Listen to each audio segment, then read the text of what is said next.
Hello everyone, welcome back to another Microsoft Flight Sim news video for both PC and Xbox. In today's video I've got a little bit of Microsoft Flight Sim news, 3 main stories, so without further delay let's get right into it. Carenado have released their Pilatus PC12 for Microsoft Flight Sim on PC.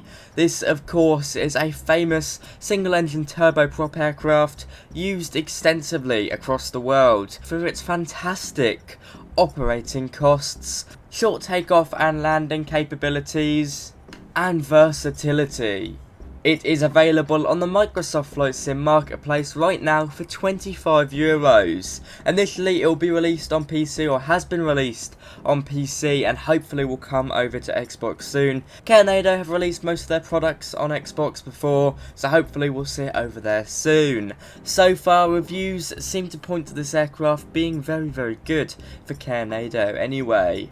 They've certainly put a lot of effort into it, and from the reviews I've seen, autopilot is certainly a good selling point. The flight model feels good and true to life, and behaviour on the ground seems to be pretty realistic, which is probably one of the biggest complaints for Microsoft Flight Sim aircraft and on the whole.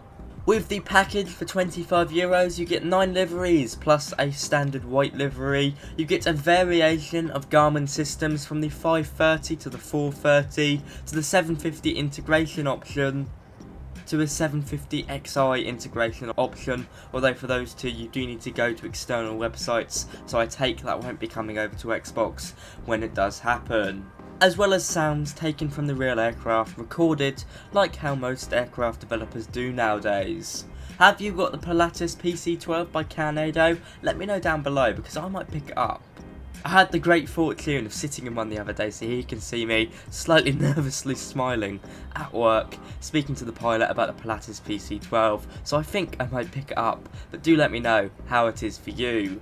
It looks like Carenado have stepped up their game with this one, which is a really good thing, because they're not normally known for the best aircraft, just sort of good value, pretty standard aircraft. So it looks like Carenado have taken a bit of a step up here, but let me know your thoughts down below. Now, interestingly, Project Megapack is back. You might remember this from early days Microsoft Flight Sim. It sort of ended with a bit of controversy, but it seems to be back right now. Now, this was one of the first major add-ons for Microsoft Flight Sim that basically brought over hundreds of liveries for the default A320 and default aircraft. Now, this project did end, I guess, because a lot of the time, and especially for me, I sort of felt that a lot of the liveries were quite low quality and it was just a bit messy, but it looks like they've had a complete update. You can now go to their website and make your own packs, selecting individual liveries and downloading it. It's really clever, really creative, and I'm glad they're back, to be fair. It looks like they've sorted out the problems they had before, because now you get to pick and choose what liveries you want, as opposed to downloading a massive bulk amount of hundreds of liveries from irrelevant airlines that you don't really care about. In addition to that, they've also worked on their Airbus A330-300, and it's been re-released. Now, this takes the default Airbus A320 cockpit and updates it, so do bear that in mind. It's not necessarily a highly realistic A330, but at the end of the day it is free, and they have made some pretty good changes to it, so I guess you can't really complain. I will be taking a look at it soon, so keep an eye out on my channel. I just haven't had the time to go around and check it out just yet. For obvious reasons, because this is a website, it's for PC only, but I'm glad they've sort of modernised a year or so after they sort of disappeared off the face of the planet, and you can check out the link in the description. Moving over to SimWorks Studios, they've released a fantastic update on their Facebook page, working on the Dash-7, the de Havilland Calendar Dash-7. This aircraft will be coming to PC first and eventually Xbox by the looks of it. SimWorks Studio, for example, released their Kodiak over on Xbox, so I don't see why this wouldn't come along. It is, of course, a little airliner with 4 engines. Don't get it confused with a Dash-8, despite the fact they've got very similar names and are part of the same family. This one's slightly shorter and has 4 engines as opposed to 2. It has marvellous short takeoff and landing capability, so is favoured in some of the more rugged areas of the world.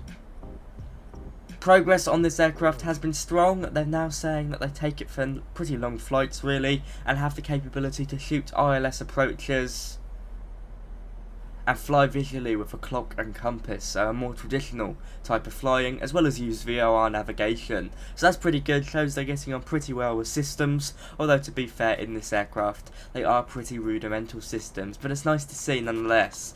Clearly the exterior still needs some work, but to be fair, they've been working inside the aircraft more than the outside, and it seems to be paying off. If they're making full-blown flights with this aircraft, then I guess you can't really complain. It's very promising.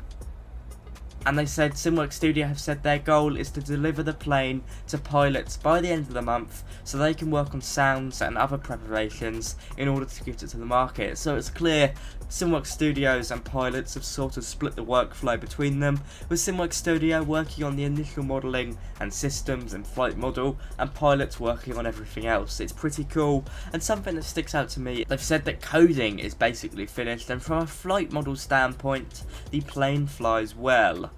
It's good to hear some fantastic progress. Sadly no videos, only some screenshots of a Continental Express Dash-7 sitting on the ground at some Alpine airport, and an approach in Malaysia to Tioman Island. All in all, a great update. Now, I know I said I had 3 main stories in this video, but I've got a little one about the JustFlight RJ. Now, most of you will be familiar with the JustFlight BAE 146 and the Avro RJ by JustFlight. You might look at it and think, well, it's exactly the same aircraft. Well, it's most certainly not. It wasn't in real life, and it certainly isn't in Microsoft Flight Sim. Yes, the Avro RJ is basically just a more developed version of the BAE 146, so maybe some people won't bother to even look at it, but deep down there are some differences that make it a very different aircraft. From the slightly bigger and more powerful engines, to minor differences on the exterior.